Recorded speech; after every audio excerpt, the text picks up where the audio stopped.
Hi guys, my name is Dr. Manmeet and today I will be talking about gout. Gout is one of the important causes of crystal-restricted joint disorders, and it is because of deposition of uric acid crystals inside the joint space. Gout is commonly seen in middle-aged to elderly males and postmenopausal females. If a premenopausal lady comes with symptoms suggestive of gout, you better think otherwise because it's very rare in these ladies.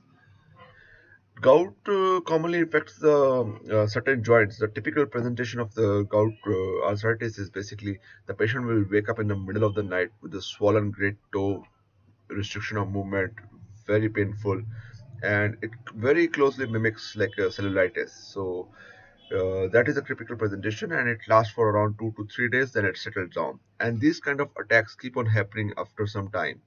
So this is the classical presentation. It can also involve joints of the finger, the small joints of the hand, and other joints as well.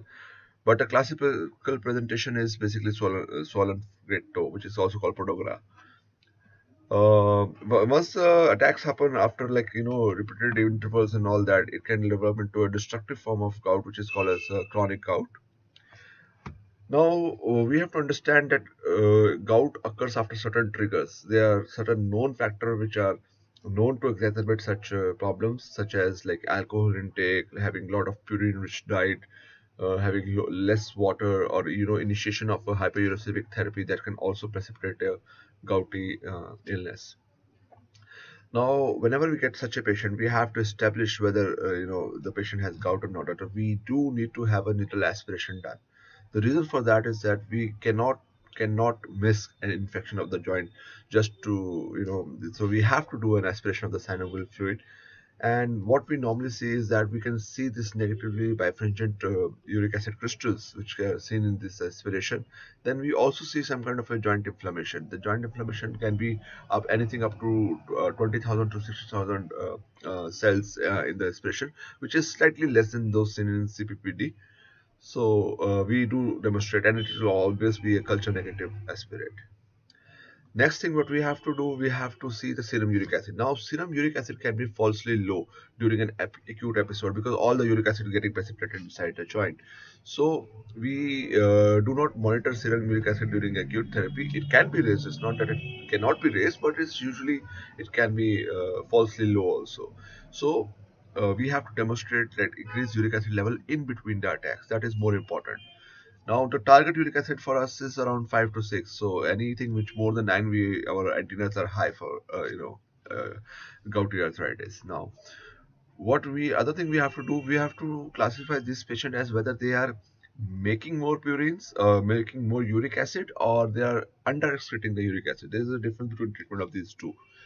Now we do a 24-hour urinary urate collection for these patients, and if the urine collection urate 24-hour urate is less than 600, we know that these people are those who are under excretors. So in this case, drugs like probenecid, which are uricosuric, are beneficial. Whereas there are other patients who are making more uric acid. For these xanthine oxidase inhibitors like allopurinol are better for them.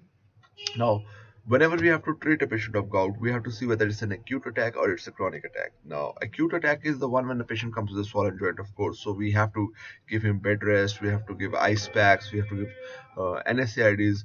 But the best treatment is going to be a starting dose of colchicine. Colchicine inhibits cell replication and it reduces the level of uric acid. So it is known to stop the attacks very easily. You can start it at like 1.6 milligram initial dose, or you can also start with 1.2 milligram initial dose and then titrate accordingly. Second thing is that we do not start a hyperuricemic therapy during an acute attack. We wait for the patient to stabilize. We give him colchicine prophylaxis for the time being, and once the patient is stabilized, then we start on hyperuricemic therapy. Now, which are those patients for whom we have to start the hyperuricemic therapy?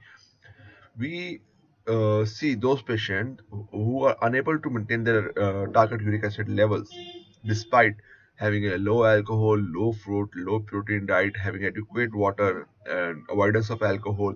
Even these are the patients in which we are justified to start a hyperuricemic therapy. So as we have told earlier, we classify them whether they are hyperexcretors or whether they are overproducers. So Probenecid is used for those who are under excreting urate, and we have to make sure that it's not given with those who have renal problems, so like creatinine more than 2, it is contraindicated.